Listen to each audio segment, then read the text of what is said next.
जो रसोई में बने सबसे पहले ठाकुर जी को अर्पित करो। देखो तुम्हारा जीवन कितना उन्नति में, कितना शांत, कितना सुखद जीवन हो जाएगा। पापाचरण ही अशांति दुख क्लेश देते हैं, धर्माचरण ही सुख शांति देता है। कभी कभी भ्रम हो जाता है, धर्माचरण करने वाले में बड़ी दुख विपत्ति देखी जाती है और पापाचरण करने वाले में बड़ी उन्नति देखी जाती है।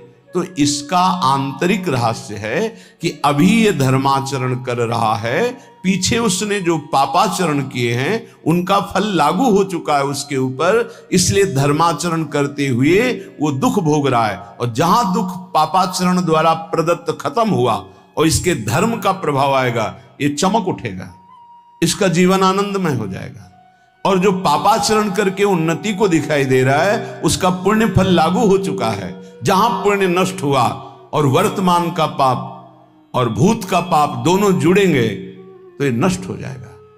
इस रहस्य को समझें, इसको ऐसा ना माने कि पापात्माजन बड़ी उन्नति को प्राप्त होते हैं, पुण्यात्माजन दुख को भोगते हैं, ऐसा सिद्धांत नहीं है। उसके रहस्य को ना जानने के कारण अज्ञानी जन ऐसा कहते हैं। श्रीपाद कह रहे गृह में भी आसक्ति मत हो। क्यों? घर में आसक्ति अगर कर लोगे, ऐसी आसक्ति सुनी जाती, अरे हमने इतनी मेहनत करके घर बनाया, अब तो एक एक दीवार की ईंट में हमारी आसक्ति है, तो छिपकली बनकर उसी में आओगे, उसी घर में रेंगोगे। अरे भाई, जब ये घर अपना नहीं है, पांच भौतिक, ये छूट जाता है, इसको आग लगा दी जाती है, तो और कौन सा घर अपने साथ चलेगा। इसलिए जैसे हम रह रहे हैं, घर ठाकुर जी का है, सेवक हैं, अपना समय व्यतीत कर रहे हैं, भगवत प्राप्ति के लिए मानव देह मिला है तो धर्म पूर्वक आचरण करते, नाम जप करते, धर्म पूर्वक धन कमाते, परिवार रूपी भगवान की सेवा करते, घर में भगवान विराजमान, मकान भगवान का। जैसे भक्तजन अपने मकान का नाम प्रिया कुंज, श्यामा कुंज, ये प्रियाजू का कुंज है, ये श्यामाजू का है, हम तो सेवक हैं। तो घर की अहम वृत्ति, मम वृत्ति का नाश हो गया। एक एक बात को समझ जाओगे तो भगवत प्राप्ति बहुत सरल हो जाएगी। न लोकम, न धर्मम, न गेहम और न देहम। ये शरीर जिसको हम इतना प्यार करते हैं कि मैं मानते हैं, ये केवल क्लेश ही क्लेश दे रहा है। यदि भजन ना हुआ तो इसका कोई महत्व नहीं। कहां गई हमारी वो बाल्यावस्था, कहां गई हमारी यौवन अवस्था। नाना प्रकार से इसको दुलार किया, इसको प्यार किया, इसको मैं माना, और ये दुख ही दुख दे रहा है, प्रतिक्षण क्षीण हो रहा है, ये नष्ट हो जाएगा। आज दिखाई दे रहा है चलता फिरता बोलता, कल इसका अस्तित्व ही नहीं रहेगा, मिट्टी में मिल जाएगा। इसलिए इस देह का अभिमान मत करो। ये देह तुम्हारा अविनाशी नहीं है, कुछ समय का है। बहुत होश में, बहुत होश में। इससे पाप मत करो, किसी को दुख मत दो, मनमानी आचरण मत करो, शरीर पोषण के लिए अन्य जीवों की हत्या करके मांस मत खाओ, प्रमाद स्थिति पागलपन बढ़ाने के लिए शराब मत पियो। ये वो बुद्धि भ्रष्ट कर देती है जो नरक ले जाती है। पराई माता बहनों की तरफ गंदी दृष्टि, पापात्मा का भाव मत करो। ये मनुष्य देह केवल पवित्र आचरण करके, धर्माचरण करके भगवत प्राप्ति के लिए मिला है सबको। इसमें ऐसा नहीं कि अमुक प्राप्ति नहीं कर सकता, नहीं। कोई भी हो, पुरुष हो, स्त्री हो, बालक हो, बूढ़ा हो, कोई भी वर्ण का हो, कहीं का भी हो, कैसा भी हो, सबको चांस है भगवत प्राप्ति का। मानव देह मात्र को अधिकार है भगवत प्राप्ति करने का, क्योंकि अन्य योनियों में विवेक नहीं होता, इसलिए वो उपदेश धारण नहीं कर सकते, वो भजन साधन नहीं कर सकते। हाँ, भगवत कृपा से यदि संयोग बन जाए तो अन्य योनियों में भी कल्याण हो जाता है। जैसे कोई बहुत बड़े भागवत के घर का कुत्ता ही सही, वो दरवाजे पे बैठा, खूब नाम कीर्तन हो रहा है, ठाकुर जी का भोग लगा, आरती हुई, उसको भी प्रसाद मिल रहा है, वो नाम कीर्तन, उसका कल्याण हो जाएगा। भगत के घर के पशु पक्षियों का भी कल्याण हो जाता है। ऐसा कहीं बिरला ही संयोग बैठता है, नहीं तो मानव देह में ही भगवत प्राप्ति होती है। तो कह रहे हैं ये देह भगवत प्राप्ति के लिए इसका अभिमान करके गलत आचरणों में समय बर्बाद मत करो। जब आपके अंदर करने की शक्ति तो अच्छा करो, बोलने की शक्ति तो अच्छा बोलो, देखने की शक्ति तो अच्छा देखो। बुरा क्यों करते हो? बुरा का फल बुरा ही होगा। तो मानव देह बुराई मिटाने के लिए मिली, बुराई बढ़ाने के लिए नहीं मिली।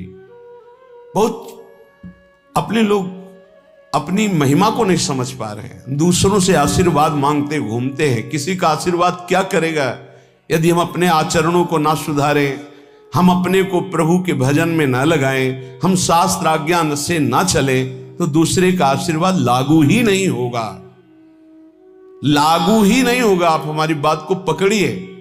और यदि आप धर्म से चल रहे हैं, नाम जप कर रहे हैं, पवित्र जीवन है, तो किसी से आशीर्वाद मत मांगो, सबका आशीर्वाद मिल जाएगा। विश्वास कीजिए। सुर नर मुनि प्रसन्नता ऊपर, सोई विजयी विनयी गुण सागर, तासु सूजस त्रैलोक उजागर। जितने सुर नर मुनि सब उस पर कृपा करेंगे जो धर्म से चलता है, जो भगवान नाम जप करता है। अगर धर्माचरण का त्याग कर दिया जाए, अपवित्र पापाचरण किया जाए, तो कोई नहीं बचा सकता। रावण ने किसकी आराधना नहीं की? विचार करके देखिए। बड़ा विद्वान था, भगवान शंकर की खूब आराधना की, बड़े उच्च कोटि की आराधना की, लेकिन आचरण सही नहीं थे। तो क्या नहीं मिला उसको भगवान शंकर की कृपा से? लेकिन सर्वस्व नाश हो गया, रहा न को कुल रोव निहारा। आचरणहीन हो गया, धर्म भ्रष्ट हो गया, मनमानी आचरण। इसीलिए श्रीपाद कह रहे हैं कि आप अपने शरीर का अभिमान करके आचरण भ्रष्ट मत हो जाइए। आचरणों को सुधारिए। तुम्हारा शरीर अविनाशी नहीं है, एक सीमित समय के लिए आया हुआ है। ये दिमाग में बैठा लीजिए। इसको जाना है, इसको छोड़ना है, शरीर को नष्ट होना है, आज नहीं तो कल।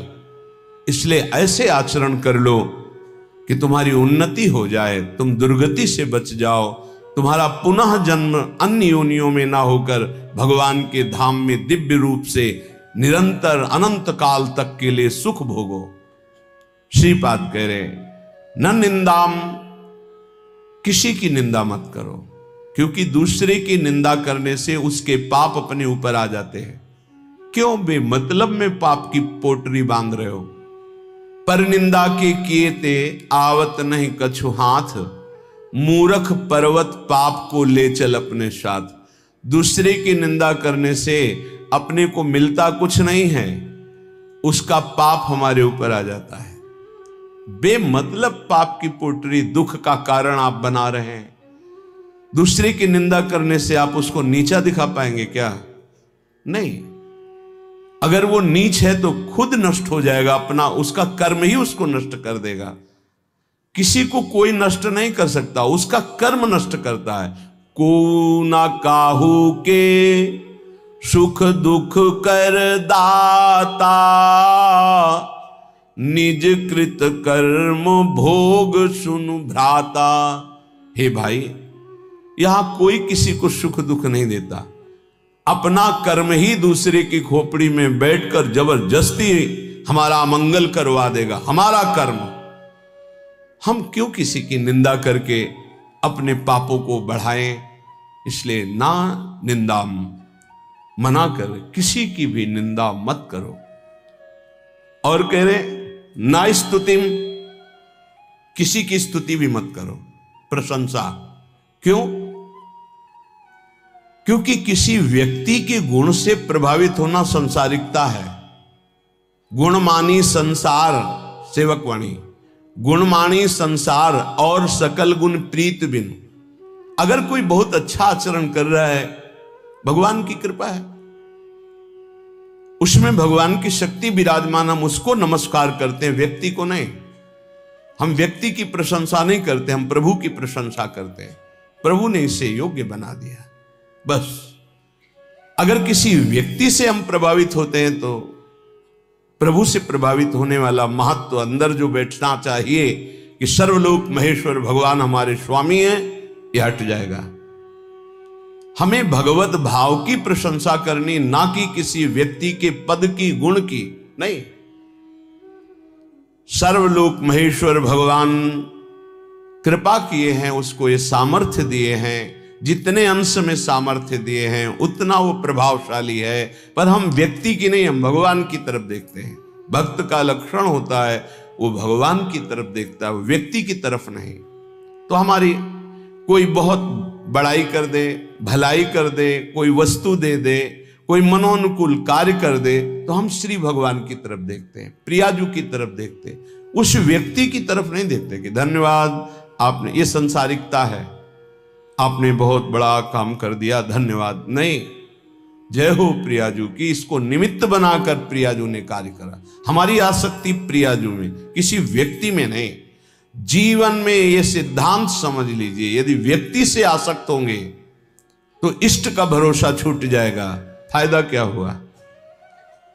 कोई भी कितना हित करे, कितना भी हमारा मंगल करे, हम धन्यवाद नहीं देंगे, हम जय बोलेंगे, हमारे प्रियालाल की जय हो, उन्होंने इसे निमित्त बनाकर कराया है, जय हो प्रियालाल। हम उस भगवत स्वरूप को प्रणाम करते हैं, व्यक्ति नहीं, गुण नहीं, ये प्रियालाल की कृपा। देखो गोस्वामी जी से कह रहे हैं, तात सुनहु माया कृत गुण अरु दोष अनेक, गुण या उभय न देखई, देखी सो अविवेक, गुण या उभय न देखई। भागवतिक गुण है, न किसी के दोष, न किसी के गुण, न किसी की निंदा, न किसी की स्तुति। सबसे बड़ा भागवतिक गुण है सब में भगवान को देखना। इस रूप में भगवान आ गए, इससे बड़ा सम्मान क्या होगा सामने वाले का। साक्षात हम भगवान मान रहे हैं, इस रूप में भगवान, व्यक्ति नहीं, व्यक्ति रूप में हम स्तुति नहीं करेंगे, भगवत भाव से मेरे प्रभु इसे निमित्त बनाकर आए, या मेरे प्रभु इस रूप में आए। श्रीपाद करें, नापि सौख्यम, हमारा किसी से किसी भी तरह का सुख लेने का भी भाव नहीं होना चाहिए। सौख्यम माने सुख होता है। ये व्यक्ति, ये पदार्थ, ये वस्तु सब प्रभु के सुख के लिए अपनी भावना, भक्त का। हम तो प्रसाद भोगता है, वस्तु का भोग नहीं करते। किसी व्यक्ति से सुख लेने की भावना रहेगी तो स्वार्थ बुद्धि रहेगी, स्वार्थ बुद्धि रहेगी तो अज्ञान रहेगा, अज्ञान रहेगा तो गलती हो ही जाएगी, पापाचरण हो ही जाएगा। जितने पाप होते हैं सुख बुद्धि लेने की भावना जिनकी जितनी बढ़ गई उनसे हो रहे हैं, हम हो या आप हो। पाप तभी होते हैं जब सुख लेने की भावना बढ़ जाती है, इतना राक्षसी भाव आ जाता है कि वो निंदनीय हो जाता है। देखो ना, काम भोग की लालसा हुई तो राक्षस पैदा हो गया उसकी बुद्धि में, क्या क्या कर डाला। देखो, क्रोध भाव पैदा हो गया तो राक्षस पैदा हो गया, क्या क्या कर डाला। देख लो ये विकार कैसे हैं। किसी से भी सुख लेने की आकांक्षा में ही ये दोष पैदा होते हैं। उपासक वही है जो सुख देवे को चाहो। हमारे हृदय में दूसरों को सुख देना भगवत भाव से। संसारी और उपासना के मार्ग में चलने वाले पथिक में बड़ा अंतर है। संसारी हर व्यक्ति से मिलेगा तो सुख लेने की भावना से मिलेगा, परमार्थिक पथिक से जो मिलेगा वो सुख देने की भावना रखेगा। सुख देवे को चावचित, सब सोहित निष्काम, या सुधर्म हरिवंश को नाम गिरा विश्राम। इसीलिए महात्मा कहा जाता है, महान आत्मा। क्यों? क्योंकि दूसरों को सुख देने की भावना है। सुख लेने की भावना दुरात्मा बना देती है। इसलिए कह रहे न सौख्यम, किसी से सुख लेने की भावना मत रखो। हम जहां फंसे हैं सुख लेने में फंसे हैं। हमसे जब गलती हुई तो सुख लेने में गलती हुई है। हमारी जब दुर्गति का कारण बना है तो सुख लेने का हुआ है, जहां बंधन हुआ है सुख लेने से हुआ है। और न दुखम, बहुत सुंदर सिद्धांत का वर्णन है। अब कह रहे हैं कि हमें दुख में भी स्वीकृति नहीं करनी। ये अंतर की बात है। हमारे कर्म के अनुसार दुख आया है तो हमें यह स्वीकृति नहीं कि इस व्यक्ति ने दुख दिया है। अगर ये व्यक्ति ना हो तो मैं कभी दुखी हूं ना, ऐसी भावना कभी मत बनाना कि अगर सामने कमरे वाला हट जाए ना तो मैं बड़ा सुखी हो जाऊं, वो अमक नष्ट हो जाए ना तो मैं सुखी हो जाऊं। कभी नहीं। तुम्हें कोई दुख नहीं दे रहा, पक्का समझ लीजिए। तुमने जो बीज बोया है कर्म का, वो ही तुम्हें दुख दे रहा है, पक्का समझ लीजिए। यहां कोई दुख देने वाला नहीं है। ना दुखम, एक तो ये। दूसरा, हमारे कर्म के कई रूप होते हैं। एक होता है व्यक्ति के ऊपर बैठकर कर्म दंड दिलाता है, और एक होता है घटना बनता है, और एक होता है रोग बनता है। शरीर में विविध प्रकार की आदि व्याधियां, तो हमको विचलित नहीं होना है। यदि आप भक्त हैं, उपासक हैं, आध्यात्मिक मार्ग के पथिक हैं, तो धैर्य रखिए। नाम जप से बहुत बड़ा बल मिलता है। सत्संग से हमारे अंदर विवेक जागृत होता है, सहने की सामर्थ्य आती है। बड़े से बड़े दुख को आनंद पूर्वक उपासक सह सकता है, विषयी भोगी पुरुष नहीं, संसारिक पुरुष नहीं। इसलिए ना दुखम, कोई भी दुख आपको विचलित ना कर पावे। ये तभी हो सकता है जब आपने मृत्यु का वर्ण कर लिया है। अब तो एक ना एक दिन शरीर छूटेगा ही। भजन नहीं छोड़ेंगे, सतमार्ग नहीं छोड़ेंगे। मृत्यु से बड़ा कोई दुख नहीं है, उसे हम पहले स्वीकार कर चुके हैं, तब इस मार्ग में चला जाता है। नारायण अति कठिन है, हरि मिलन की बाट, या में पग पीछे धरे प्रथम शीश दे काट। शीश काट का मतलब अपने अस्तित्व को आराध्य देव में समर्पित कर देना। अब जोई जोई प्यारो करे, सोई मोई भावे, तो दुख किस बात का। देखो, प्रवचन कर लेना सरल है, प्रवचन सुन लेना सरल है।